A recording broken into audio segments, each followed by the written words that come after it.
Кыргызстандын Улан жаңы мектебинде пионер уюму пайда болду деген кабарлар келе баштады.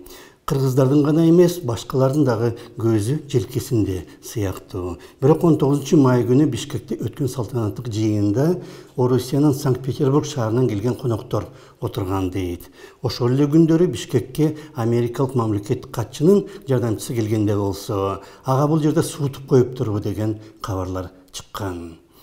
Мындан 3 жыл мурда Кыргызстандын мектеп окуучуларын Орусиянын юн армиясына кабыл алуу демилгеси чыккан. Эгемендиктин алгачкы жылдары болсо Кыргызстанда орус казактардын кыймылы күчтүү болчу, бирок коом аларды жакын кабыл алган эмес. Эми болсо Москвадагы Кызыл Аянтта жана Бишкектеги опера жана балет театрында бир мезгилде пионерлер бийлеп калды. Саясий технологдордун пикири боюнча жаңы өсүп келаткан муундун көңүлүн алыш керек болуп калгандай.